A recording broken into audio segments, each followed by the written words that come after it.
Ever since Kevin De Bruyne announced that he's leaving Manchester City at the end of this season, Premier League fans and football fans all around the world have been debating and speculating where he ranks in that Premier League midfield pantheon. Is it top 5? Is it top 3? I am going to be giving you guys my top 5, right? Like greatest Premier League midfielders I've ever seen in the Premier League. And of course, Kevin De Bruyne is therefore in my top 5. Before we get started, I just have to give a shout out to man like Roy Keane. Roy Keane, for me, he's like such a miscalculated player. He's misjudged, man. Like Roy Keane, dude, like I only seen him play for 3 years, right, at Manchester United before, of course, the whole falling out with Sir Alex Ferguson. I tell you what, like, yeah, he used to love a good tackle, right, but his technical side, guys, was really good too. The passing that this guy used to do, like breaking the lines, little dink passes, he rarely lost the ball, guys, made good decisions with the ball, man. Shout out to man like Roy Keane. Just before we get started, of course, his whole leadership as well, just leading guys like Paul Scholes, Cristiano Ronaldo, Ryan Giggs, Ruud van Nistelrooy, a young Wayne Rooney, Rio Ferdinand, Jaap Stam, freaking Dennis Irwin, Gary Neville, Peter Schmeichel. Like the list just goes on. But let's get started with number 5. Number 5, it is Tonton Pat. Patrick Vieira, the captain for the Invincibles. Like Vieira, dude, oh my days, bro. Like the physical dominance that he had in the Premier League at his pomp, and coupling that physical dominance, right, with skill and leadership and composure. Oh my lord. Oh my days, bro. Like there was one game, I think it was for I think it was 04. I think it was 04, guys, right? Where it was at White Hart Lane, in the old Tottenham Stadium, and Arsenal needed to win that game for them to win the league, right? Guess who stepped up? Guess who came clutch for Arsenal, dude? At that big moment in time, Patrick Vieira, the things that he used to do, guys, in his own half, winning the ball, driving through the midfield, way before Yaya Toure used to do these kind of things. Ridiculous, dude. And like people forget, he was also quite skillful for a guy who's like 6'2" plus. He was light on his feet, dude. People genuinely forget this, man. Like he was crazy, being the captain of the Invincibles, guys, leading Thierry Henry, the greatest like Premier League player I've seen ever, leading the Iceman, the Dennis Bergkamp, Patrick Vieira, Robert Pires, bro, that's what I was confusing with. Robert Pires, Freddie Ljungberg, Gilberto Silva, Sol Campbell, even a young Ashley Cole. Like Patrick Vieira was that guy. Like people always like forget to speak about him when they speak about great Premier League midfielders. Same thing with Sol Campbell, which I will do a separate video on, right, for a different day. But at number 5, it's definitely Patrick Vieira. Number 4, there's gonna be a lot of Chelsea fans that are gonna be very frustrated with me that I've put Frank Lampard at number 4, but when you've got those three other beasts in front of him, fam, he has to be a number 4. But Frank Lampard, right, like don't let like this whole thing about him not being physically like great, he's not pleasing on the eye, he's not like a real skillful midfielder. Frank Lampard was that guy. The endurance, I remember him like giving an interview to the Champions League, right, that he used to do like 30-minute runs up and down the pitch, and you can just tell like with the stamina that he had and the intelligence. And the one thing that stood out the most for me was the timing for his goal scoring, because if you guys do know, right, at the like a goalkeeper's box by the D, if the ball falls there, and if Lampard's got the ball there, it's a goal. 8 out of 10 times, it's a goal, dude. That's what's made Frank Lampard the highest goal scoring midfielder of all time in the Premier League. Like his timing was impeccable, dude. Even like the link up play, even his passing as well. People underestimate his short range passing and his long range passing, where you can see how the amount of times he picked out Drogba, especially like in that 2010 season with, I think it was like Drogba, Anelka. I'm pretty sure Deco was there, but around that time too, man. That 2010 season, like Chelsea played some beautiful football, and Frank Lampard, in my opinion, was definitely the linchpin of that, right? But yeah, bro, like I just have to put him there at number 4, because at number 3, we have KDB. Man like Kevin De Bruyne. Like De Bruyne for me, guys. The things that this guy, bro, has been doing on the pitch is crazy.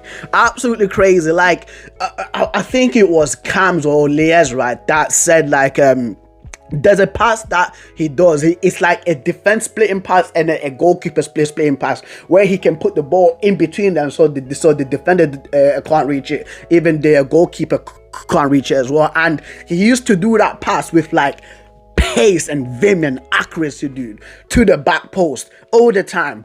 Cash money. Sterling, like Raheem Sterling should be thanking Kevin De Bruyne for the amount of goals that he's actually scored, because Kevin De Bruyne is like passing incredible, the football intelligence incredible, even also the leadership as well. Like Kevin De Bruyne is actually, for me, from what I've seen from him, right, and the team talks and to how he plays football, like, bro, like the guy is a clear-cut leader.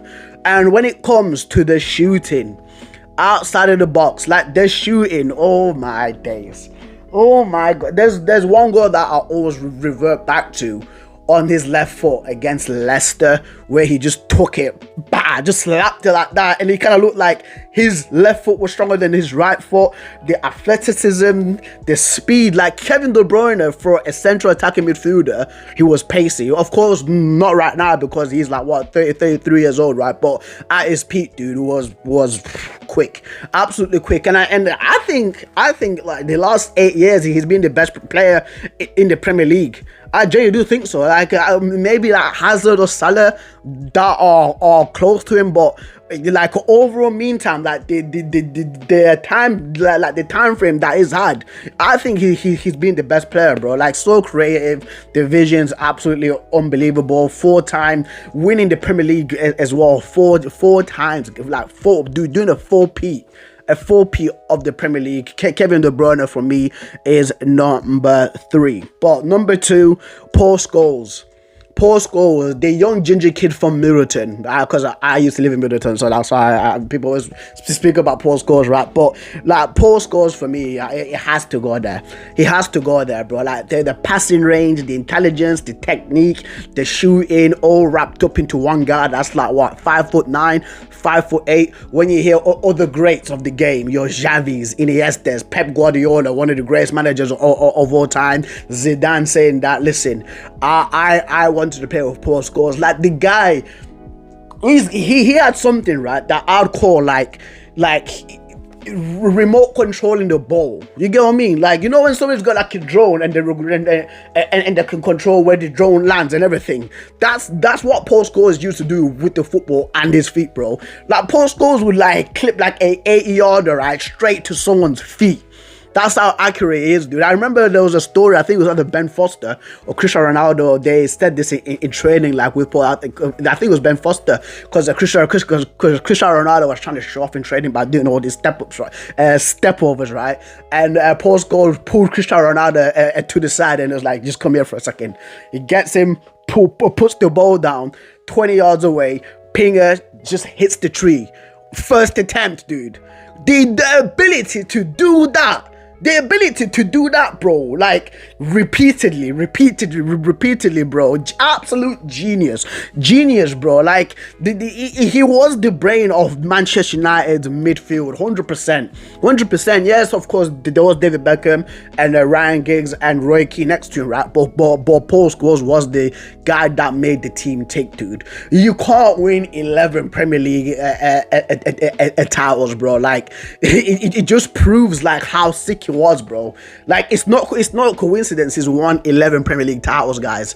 It's not, man. Like, again, if you've got respect of midfielders who I think are next level in your Zidane's and Iniesta saying that, like, listen, like Paul Scholes was the dude, yeah. I have to post Paul Scholes number 2. But number 1, listen, as a United fan, I have to come to terms with this guy being number 1. growing up, like for me, growing up, right, and watching Premier League football and just maturing throughout the years, and just looking at how football is played differently from when I was 8 years old up until 10 years old, 12, 14, 16, like 18 years old, bro. Steven Gerrard is the greatest Premier League midfielder to play in the Premier League. And it says a lot because he's never won a Premier League and I'm putting in number one as a United fan. Like, Steven Gerrard had something, right, that for me is dangerous in football, and that's inspiring your teammates.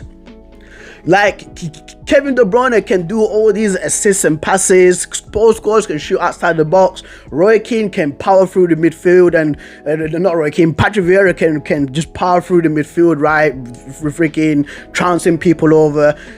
Frank Lampard scoring goals, right? But if you can inspire 10 other men to raise their game up and to play at their best through leadership, bro, through actions, dude, you know how dangerous that is. That inspiring the guys, like inspiring other players to raise up their game just because you're there, and again, you're showing it by your actions, dude. Like, Steven Gerrard was the guy. Like, the amount of clutch moments he's had for Liverpool, guys, the long range passing, the screamers, the versatility. He can play in centre back, he can play left back, right back, central midfield, right wing, striker, goalkeeper. Steven Gerrard could play anywhere, bro. An absolute true all-rounder, could defend, attack. Again, just moments of brilliance. Just more, guys, more moments of brilliance. If you guys remember, right, there's three moments that I like from Steven Gerrard. The first one is the FA Cup final goal versus West Ham. I think it was in the 05 when they needed that goal to go in, bro, and they rock it from outside the box on a half volley. The goal versus, I think it was like Olympiacos or Galatasaray in the Champions League, is actually become a meme right now, right? But just for him just to pull that out of nowhere. The header versus AC Milan, of course, in Istanbul, people will always remember that was the catalyst again for them pulling off that comeback, dude. Like, Steven Gerrard was that guy, bro. Like, him and Fernando Torres, if they had better players around them, they actually could have won the league, like maybe in 08 or 09. I'm actually being serious, because them two, they were absolutely ridiculous, man. Like Steven Gerrard has been, like, I ain't gonna lie, like, he was surrounded by scrubs the majority of the time, bro. Docena, Voronin and them man there, bro. Your Ryan Babbles, your Jermaine Pennant. He was actually surrounded by scrubs. Like, there was only a few players of credence in your Xavi Alonso's, in your Fernando Torres's, Skirtle was decent, Pepe Reina, Sammy Hupia, dude. Like, those are only guys that I could genuinely remember. Like, if Liverpool honestly had a better team, bro, like, Steven Gerrard should have 100% had a Premier League title, right? But for me, again, to put him number one, even he's never won a Premier League title, that says a lot. And this is what we try to tell people about this whole Salah and Ronaldo debate. When we're putting Ronaldo in front of Salah, people say, no, Salah scored this amount of goals and stuff like that. Football sometimes, guys, like, it's not played, or it's not judged on like goals and like stats and all this bull crap about like all the trophies, right? Yeah, like, trophies kind of do matter, right? But sometimes you have to take a seat back, bro, and just look back, bro, and be like, yeah, like, that player right there was incredible. Even though he didn't win like a Premier League trophy, that player right there, like, this goes more than trophies and goals, bro. The ability that Steven Gerrard had, mate, incredible, absolutely incredible. But guys, that's been the video, man. So that is my list. So I had Patrick Vieira at number 5, Frank Lampard at number 4, Kevin De Bruyne at number 3, Paul Scholes number 2, and Steven Gerrard at number 1. So if you got your thoughts, comments, concerns, if you got your own list, please comment down below as usual. And yeah, I'll catch you a lot later.